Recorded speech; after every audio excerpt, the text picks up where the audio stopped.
All right, well, welcome to episode 28. I'm Dune Peaches. This is my hardcore series.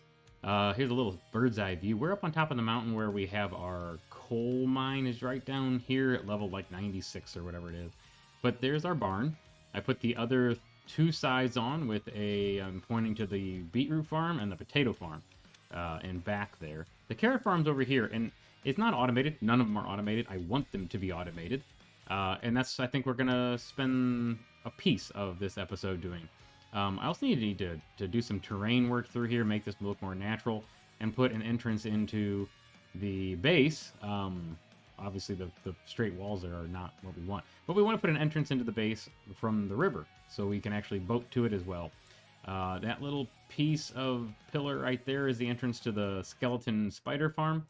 And I really think all of this area through here is going to be where this base is going to be built up and just continuously expanded upon. Even a bridge across here, I think, to the cavern over here. But I put a little entrance on the barn, and I think it's time to take down, and I'll float to it while we're doing it. I think it's time to take down the all-mob farm and create a actual barn out of this. Wow, that was fun. Nice, soft little landing. That works real well. So what I mean by create a barn out of this is... Oh, that's loud. Oh, oh, that's a creeper. Oh, no, those are a bunch of... bunch of mobs in there. And I probably should go turn the farm off and get this thing to stop producing. Which, at first I thought it wasn't producing very well, but man, it really has. Right underneath me here is actually where I was coming up for the water elevator from our base. And I think inside here... what is that over there? Oh, that's okay. I know what that is. Those are that's the villager farm. It was weird to see through there, but the carrot farm was a villager breeder.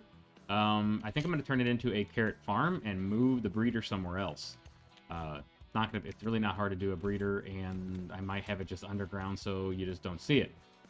This was the breeder, obviously. I took a bed out of here so that, yeah, they're all down there. I took a bed out of here so that no more villagers would be bred, and then they died. I don't know where they went, but they're gone. But now the carrots need to be picked up and automated. And the automation part of this, I did in an earlier episode of my hardcore, where you have a couple villagers in here that are, you know, farming all of this, and then a villager right here, standing... Huh, yeah, it's empty in here. Standing here, and can't get out. But yet, all the other villagers are trying to throw them food, and it gets picked up by a hopper. Minecart hopper, I believe. I gotta test that, but I believe it is. That's what it is. It falls down into a hopper right there in front of them. So if I put a villager in each one of these bays, that one there, this one, and that one, and then two villagers out in front, they will continuously feed them. And before you know it, I'll have all sorts of carrots over there, potatoes over here, beetroots over there, and the barn inside is where I'd like all that food, all those vegetables to go. So I say let's get inside there and let's tear down. Oh, I don't want to, but let's tear down. I do have fortune. No, that's my fortune 3. There it is, silk touch.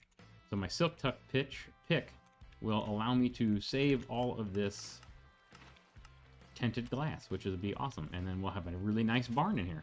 All right, let's just get to it. I think that's what we're gonna do.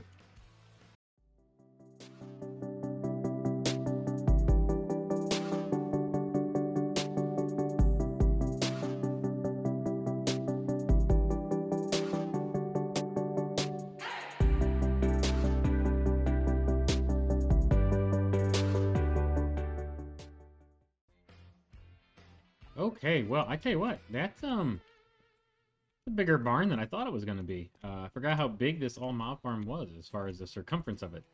But we did open up each door into where the villager is going to be. There's the beetroot farm, again, the carrot farm over there, and the potatoes on this side. I did also kind of forget about, but I'm actually kind of happy that the building was built on the terrace, like a couple blocks down. We didn't flatten the area. I tend to do that. I don't tend to do like a lot of other builders where you flatten areas out and then build something like this. I try to do like I'm doing here, where you build it into the hillside. Something like this, right? Now I need to finish this, so, but all this is going to be terraformed. But, you know, build it into the hillside. Build it onto the natural slope of the ground. You might fill up a little hole here and there. You might kind of smooth things out a little bit just to give it a little bit more. Ooh, that was a nice bounce. Like, I'm actually thinking about filling this little hole in. But maybe not. Maybe I'll open that up so it stays on that, you know, that level at that point. But you challenge yourself. Build it into a hillside. Build it with the existing terrain a little bit.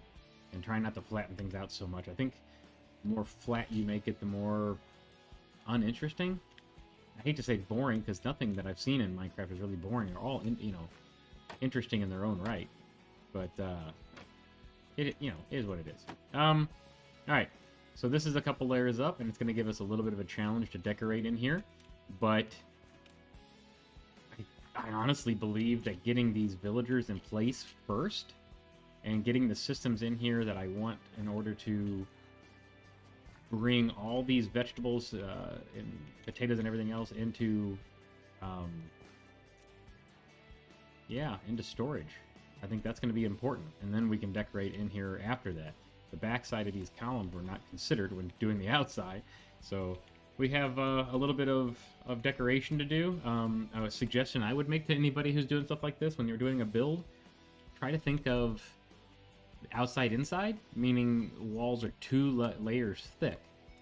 You see that in normal houses where you have brick on the outside and drywall on the inside. Well, why not have a layer, in this case of dripstone, which I don't have any on me, but that I'm going to do something with that block there. But have a layer of dripstone like this on the outside, because I think it kind of looks neat, right? But on the inside, have something completely different where you can't see any of this. It makes it feel more like the real world, so to speak, right? So we'll get rid of dirt, we'll get rid of the cobblestone, although we have to be careful because I think the cobblestone, let's take a look. Yeah, that's the roof. I'll put that right there so I don't fall down. That's the roof of the base below us, so we'll have to be very careful of how we do this. And I think real quickly what I'll do, so I can get up and down and up and down, I believe, I build this up, yep, whoa. That's where all those mobs were falling down before. So we are going to create. I don't want to fall. So we are going to create a water elevator up here. And what is center? I mean, if we want to go down too, it'll be off center. But we are standing right on center. This corner here is center, which means maybe we come up here and down there. I don't know. We'll have to see. Let me go make an elevator, and we'll see where it ends up. And then we'll get these. I think the next thing we'll do is we'll get these villagers in place. All right, let's do it. Okay, so progress have been made. Really can't tell from down here because we were just talking about the elevator, but the elevator was installed in the pillar. I think it's great. I think it kind of hides it a little bit. It doesn't really show it that. You know, that is the elevator, but let's show you where it pops up. Quick ride up, and yeah, put a floor in. That's pretty much all I've done. It's kind of dark in here, so maybe while I'm thinking about it. Oh, that's why it's dark. That's the half slabs on the bottom of the block, so nothing can spawn in there anyway. So anyway, that's where it comes up. You might ask where the down is. Well, I didn't plan the down as well as I planned the up. The down to the other pillar is right here, outside the front door, right in the middle too. So we're gonna have to do some pretty tricky decorating with the paths and everything that I'm gonna put through here eventually, and make that hidden somehow. But I like it. It's a hardcore world, so I always wonder if I'm gonna hit that that sign right there. And with the water right here, technically I don't need that water blade, but it is what it is. It just makes me, I don't know, I struggle with that. So there's the down, there's the up. Kind of nice. I don't have to keep going all the way around the whole time. I just come up right through here. So there we go. Now while in here, like I said, I put a floor down. I am struggling with the pillar, like that's the outside pillar. That's what it looks like. So on the inside, I need to cover it. Do I make it a flared foundation? Do I make it a vertical construction with maybe some trim work around the bottom, and then obviously vary some of the blocks? I'm working on it. I'm not sure yet, but what I do think I'm going to do is put a balcony around here with an open air kind of feel. Um, Make a temporary stable in here, because I do want the horse stables on my farm, on my world somewhere, but maybe make a temporary horse stable in here and get these guys going. I did get the villagers in here. You give it... You're not going to feed him? You need to feed him. Because when he feeds him, I get beetroot. Now, I don't have the sorting system or the storage system. All I have is a line of hoppers that comes to this point. So I got to work out how I want that to work, including... I haven't done it for any of them. Ooh, I better get on it, though. Here, I can take this. Oh, no, it doesn't matter. There's a bunch of hoppers that will flow, so there's the potato guy. Hi, buddy. Well, it has been an amazing couple of weeks. I have sat on the film. The first few clips that you saw here in episode 27, I have sat on that for weeks, and I apologize for that. But, man, sometimes just, work and things in real life get in the way. I'm not a professional YouTuber. Oh, it'd be fun to do, but, yeah, all this is fun. So... what have I done? I have been able to, the last couple of weeks, get on here and play for 10-15 minutes at a time and kind of piecemeal the inside of this barn together. So why don't we hop down and look at it? And I've been able to do some other things, laying out some stones for some ideas, and I think the next episode is going to be putting together some of these basic farms, what people would consider to be basic farms, that you would start off with, but you guys have been keeping up with me. I didn't start off with basic farms. So anyway, here we go. Inside of this. The entryway, nothing spectacular, it is just a barn. But when you walk in, you feel like you're in a different place completely, and I love it. I love how it turned out. The color scheme worked really well. I do really like the walls, being the dripstone blocks and that kind of stuff, so definitely something I'll probably continue with in the future on some of the other builds that I have planned out. So, yep, the walkway up top steps up with the terrain, so does the actual... storage for carrots, potatoes, and beetroots.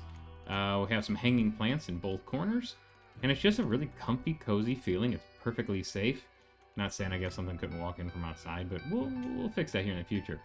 Every good building, in my opinion, where you have the opportunity to craft things or maybe even bake potatoes and that kind of stuff, needs to have access to their in chest and to a crafting table. So we'll sneak those in there. Again, 2 double chests will be the storage for be all of the crops in here, beetroots, potatoes, and everything you can see is coming directly into here from the farms outside. I'll show you how that's done in just a second. Let's go upstairs real quick. For a little texturing on the walls, I put some buttons. I think the buttons kind of gave it kind of a neat little texture from far away, at least. When you get up to it, it's kind of like, why are those there? Do they do anything? No. But from far away, it just gives it just a little bit more, and I like that. So we stored some hay up here, hay bales, some moss and stuff growing on it. It's getting old. Maybe it's leaky roof or something getting in here. Kind of, I like the idea. Again, everything I do, I like to have some kind of idea behind it. Got up here, maybe drop some seeds, and doing so, the moss and that kind of stuff, it provides a place for melons and stuff to grow. I probably need to come up here and, dust the cobwebs and clean all this stuff up. Ooh, cobwebs. Ooh, I need to add cobwebs. That would be a good thing to add up here. I might do that. That'd be kind of nice. And then I'll plant over here. The chains are holding up the 4 corners, while these pillars and these chamfers are kind of holding up, the straight stretches. But the 4 corners, I like this. I figured this out. I've always done chains maybe into a wood fence, or in this case a stone wall, but in my thought on this is to kind of expand everything I do, right, is to push the limits of design and what it looks like each time I play around with it. A lot of other YouTubers and Minecrafters do that same thing, but it's a challenge. I like it. So imagine this being a pillar that goes, or a stone piece that goes all the way through in order to hold on. And by the way, you can just drop off there, which is kind of nice. I like that. And what I mean by holding on is that it goes through and ends up having a little stub at the end, kind of like a rivet, if you want to look at it from that point of view, that holds on to the woods. And structurally, it makes perfect sense, in my opinion, which is maybe why your eyes really don't see those buttons when you come in. They do now, don't they, though? Of course they do. All right, so how did we get all of the props to automatically come in here? Now, I didn't have any room, because it's a really tight build on these wings. I didn't have any room for water elevators. You can have the item droppers in the bottom the water elevators will carry them up. Instead, I used a tower of droppers. And how do you power those droppers? Well, underneath here is the clock system that... Are you going to feed him right now? Do it. He didn't do it. Anyway, underneath here, the hopper system goes around and drops in the beetroots, or, you know, carrots, whatever, into the bottom hopper. That triggers the clock. Redstone, right? It powers that dropper and starts the process. But what it also does is every time it clicks, it actually switches the signal back and forth between these redstones. They flip back and forth. And by doing so, it powers the droppers, shoots the item up the dropper tower, and then out the top dropper right into another hopper, which goes down into the chest. So that was just another way to get it up and over while fitting in this tiny little space. And that was the issue, because right underneath here is the roof to our big build downstairs. So that's it. That's this episode. The Beetroot Farm, Carrot Farm, Potato Farm, it's all decorated to at least this standard, at least this length at this point. As far as, I'll show you a little bit. I need to do more here, right? I need to tie this into whatever this is going to be when I close it up. Maybe I'll figure that out in this next episode. Get a bridge across there, maybe too, and a port, a dock where I can boat right to it. Yeah, anyway, we'll figure it out. Point being, I like terraforming, and I've got too many ideas and can't get it all done at once. It takes a lot of time, actually, for me to do some of these things, and it's unfortunate that sometimes I only have 10 or 15 minutes at a time. But stay with me. We're going to keep this going. I'm hoping to get back on a regular schedule at work and real life kind of settles down a little bit and becomes what it should be, not what they're forcing it to be. Yeah. Anyway, click the subscribe button, click the like button. Don't miss where this episode is going. Hi, buddy. What are you doing down there? You really want to look at me? Here. What are you doing? I'll see you in the next one, guys. Thanks.